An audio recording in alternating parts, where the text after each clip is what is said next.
and welcome here student in this YouTube channel initiated by Gnanmanjari Modern School. Well, we are dealing with civic unit number 8 and this unit is about parliament, how parliament is important in any democratic country. About Lok Sabha and that ruling party we have already discussed. Today's topic for this video is how Rajya Sabha is formed, and as you all know that Rajya Sabha is known as upper house. So you might have heard about this word Rajya Sabha.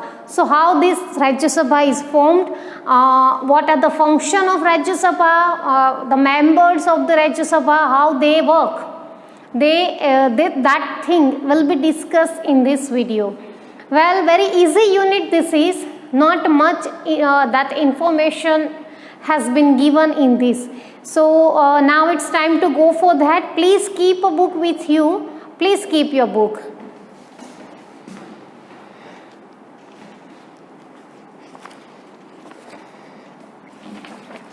Okay, students, page number 50. The elected members of the Legislative Assembly of each state elect member for Rajya Sabha. So after election, those members from Legislative Assembly, those members from that state elected members for Rajya Sabha. So it is state who just elected members for Rajya Sabha. There are 250 members in the Rajya Sabha. Out of them 238 are elected. As we discussed earlier that 250 members are there in Rajya Sabha. Out of them 238 members are elected. The remaining 12 members are nominated by the President of India. So what about those 12 members? So those 12 members are nominated by President of India. So out of 250, 230 members are elected by the votes of other members. So remaining 18 members are elected by the President of India. It means President of India always elect those 12 members. The Rajya Sabha is the permanent house. It never gets dissolved completely. 1/3 of member of Rajya Sabha retire every 2 years. So that is the rule that every 2 years, 1/3 of the member of Rajya Sabha has to retire after completing their 6 years term, and new members are inducted. So only 1/3 members of Rajya Sabha retire every 2 years. So if we write the keyword of this, so 250 total members,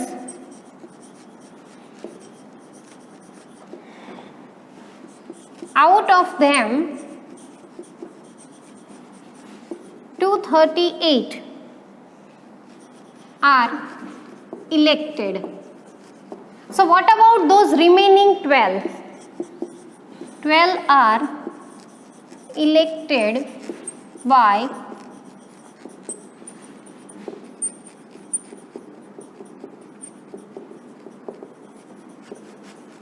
the Prime Minister of India, and every 2 years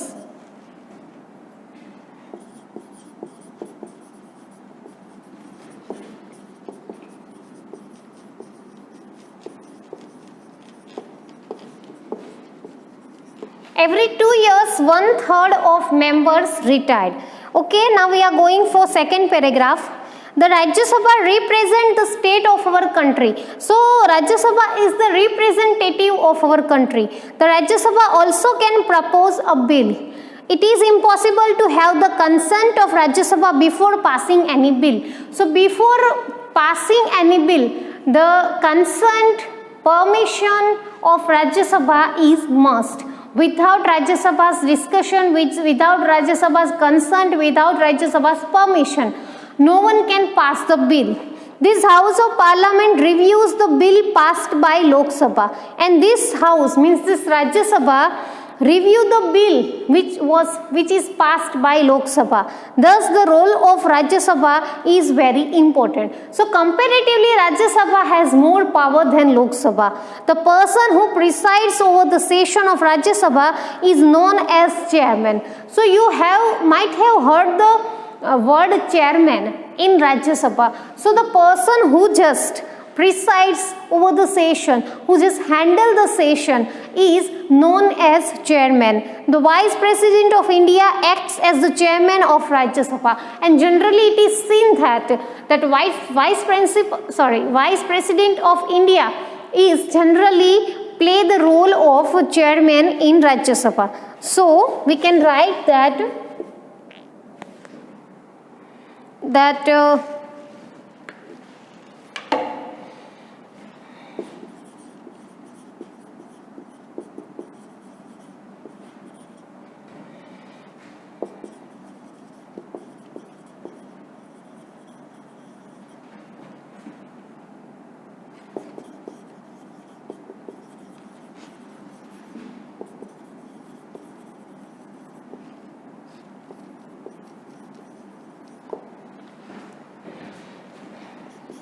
and Vice President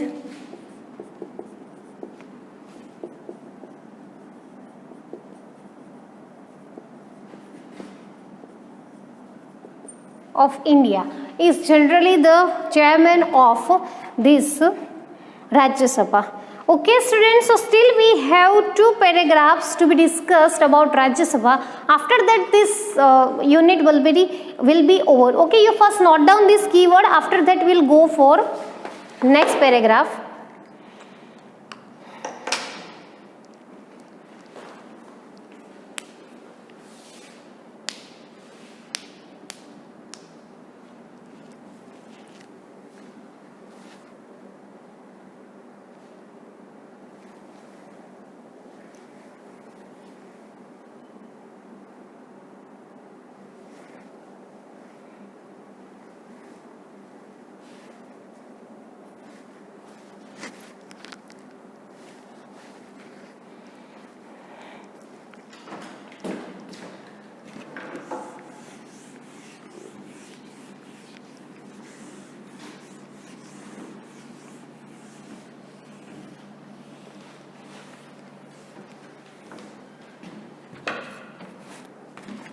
On page number 51, when the parliament is in session at the beginning of the day, the time for the question hour is decided upon. So as you have seen, see in Rajya Sabha that opposite party and other people ask questions to the chairman and another ruling party. During the question hour, the members of parliament ask questions to gather information on the working of the government. This is how the parliament controls the executive. So during this Rajya Sabha session, these members of the parliament ask questions to the government or ask questions and to gather information on the working of the government, means how the things are working and how people are feeling and what are the reaction of people, in which state people are suffering, in which state some problems are still there and some problems are not resolved. These kind of questions are discussed in Rajya Sabha. Through the medium of questioning, members draw the attention of the government towards its loopholes, and some of the members can also draw attention of government's minus point. Loop points means minus point. So suppose see in Gujarat, still there is a ratio of crime is increasing day by day. In earlier meeting in Rajya Sabha, members have just given this thing to, or members have just drawn attention on this matter, but the problem is still there. So that kind of unresolving problems are discussed in Rajya Sabha, or you can say that minus points of government are discussed in Rajya Sabha. In this way, the government comes to know about the views and opinions of the people through their representative. So suppose see, from Gujarat, that our member or our representative is there, and he or she will put the situation and the condition and the opinion and view of our people. So through this way, this government comes to know about the people's opinion, people's view about the nations and about such schemes, rules and all. It is an important responsibility of the members to question the government. The opposition party plays a major role in effective administration of a democracy. Sometimes what happen, opposition party take chance of this kind of session, and sometimes you might have seen that opposition party started quarreling and argument during this question answer session. So sometimes it's hard to handle for members of Rajya Sabha to handle this kind of situation. It highlights the loopholes in the policies and the programs of the government. The person who presides over the sessions in Lok Sabha is known as the speaker. So, a person who just presides this session over this Lok Sabha is known as speaker. President is the most important and integral part of the parliament. A bill that is passed by both the houses can become a law only after his signature. So, if any new rule wants to be imply or apply for the people, so that president sign must be there. Without president's signature, that law, that rule should not be just amplified in the society. He has the power to decide about the meetings of the parliament and announces the completion of sessions too. He means here president. President has that power about how to arrange meeting, when to arrange meeting and when to end the meeting. That power president had. So we have here some information about president.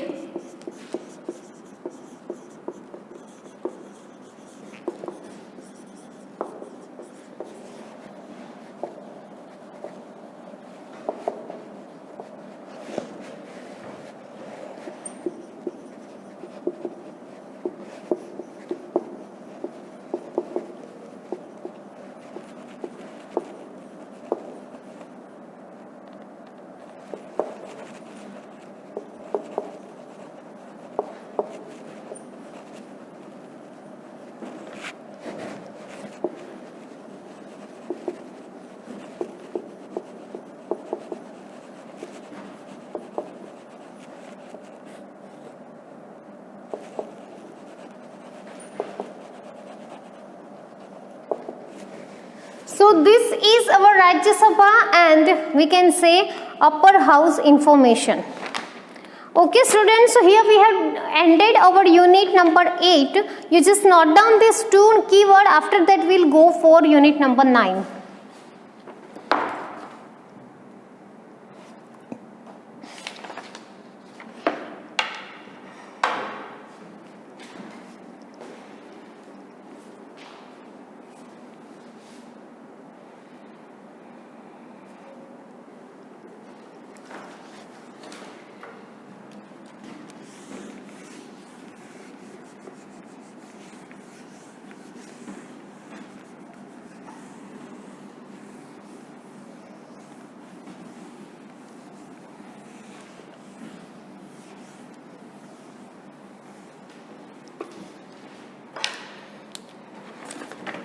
Unit number 9,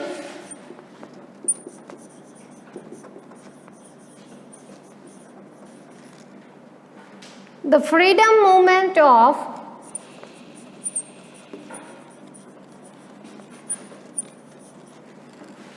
1857 CE.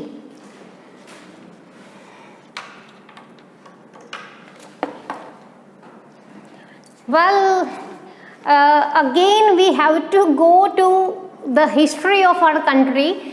So, very important event of Indian history, that revolt of 1857. So this whole unit is about that. We'll discuss in this unit about the outcomes of the revolt, how that revolt of 1857 affected socially, economically and mentally, physically as well. We'll meet Mangal Pandey in this unit too. You all are familiar with the word Mangal Pandey. A brave warrior he was. He just sacrificed his life for the freedom of us. Except Mangal Pandey, we will meet many warriors of our Indian history in this unit. So in a way, this unit will be full of information, as well as you will be proud to know, proud for the people who just sacrificed their lives, and that information will get through this unit. Okay, let's start it. Nationalism emerged in India due to not only the arrival of European but also their behavior and policy. So as we all know that Britishers were very cruel on Indians, and as soon as they just started their cruelty on us, nationality within us just started or arised or emerged.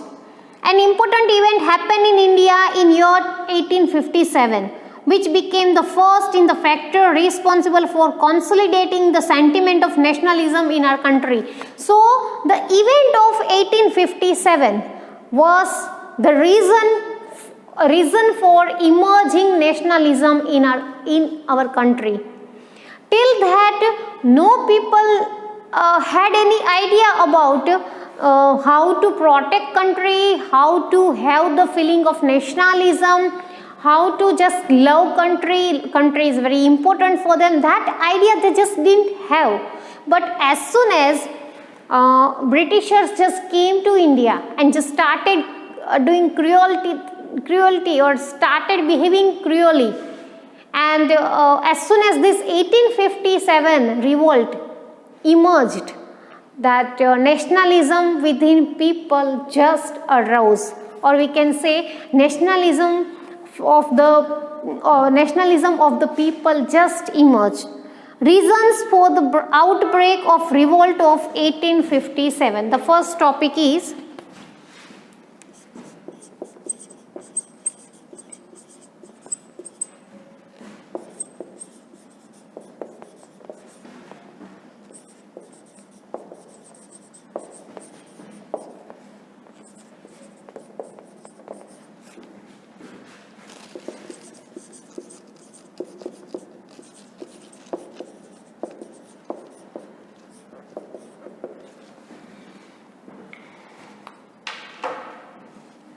what are the reasons for the outbreak of this revolt of 1857? The main reason for the revolt of 1857 CE was the widespread dissatisfaction among the people in India due to suppressive policy of British adopted to spread their empire in India. Let us review the reasons in detail about what led to this dissatisfaction. People were so much dissatisfaction was still there in people's mind. People were not happy with the policy of Britishers, because Britishers had the policy which were only in favor of them. Britishers were not at all interested in upgrading Indian people's lifestyle. They were very selfish kind of people, and they just wanted to upgrade, or they just wanted to uplift the life of them, and they just wanted to suppress the voice of Indian people. So because of that, the clear and cruel intentions of Britishers were seen by the Indian people, and that's why Indian people were dissatisfied with the policies, with the rules, with the criteria, and with the monopoly of Britishers. There are some specific reasons which just emerged revolt, or which just emerged dissatisfaction in people of India. Let's see that one by one. But before that, the suppressive policy of the Britisher.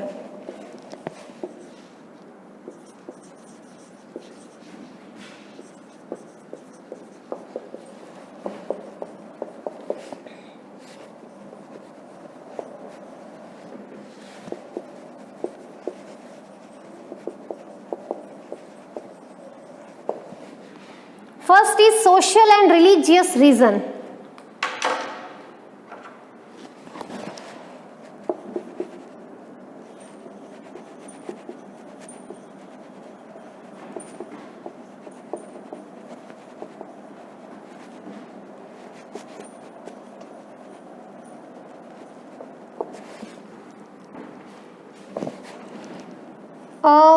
These policies of Britishers affected people socially as well as religiously. So what were the reasons, that social and religious reasons? Let's see. The policy of social reforms by the company made people feel insecure and suspicious. People were full of doubts about this Britishers' policy, and they were not in that mindset to accept those policies, because they were feeling insecurity with the policies of Britishers. So they became suspicious. They felt that the government was trying to convert them to Christianity and destroy the Indian culture and religion forever. And somewhere they were quite right. Means these Britishers just wanted to convert this Indian people into Christian religion. Means those religion converting process was going on. The intention of Britishers were there. And why they were doing that? Because they just wanted to demolish, they just wanted to abolish Indian culture, our Indian Hindu culture. And that's why they just forced people to convert their religion into Christian.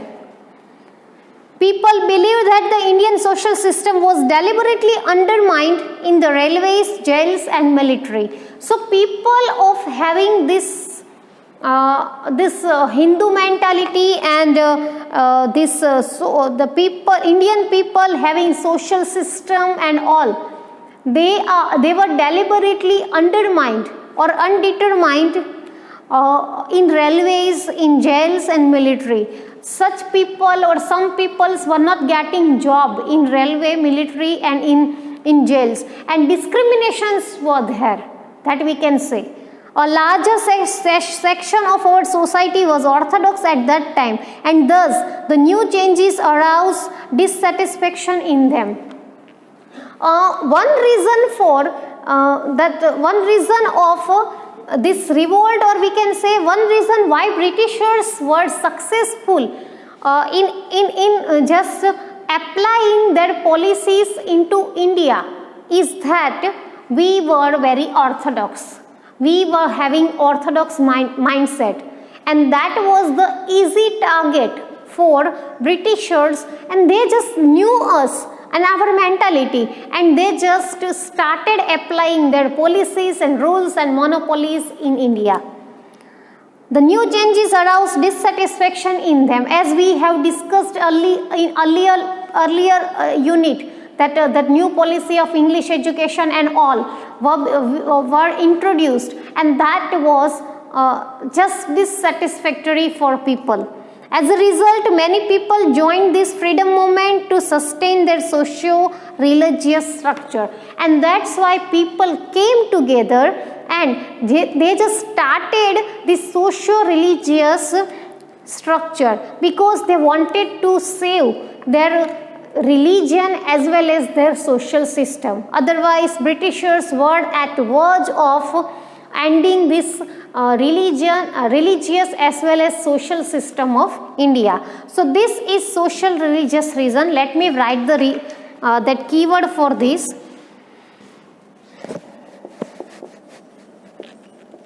See, the policy of Britishers were suspicious.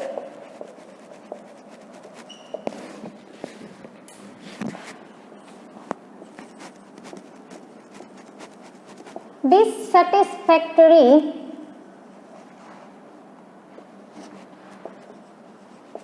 policies. Well, you just note down this, students. After that I'll give you more keyword. Please note down this.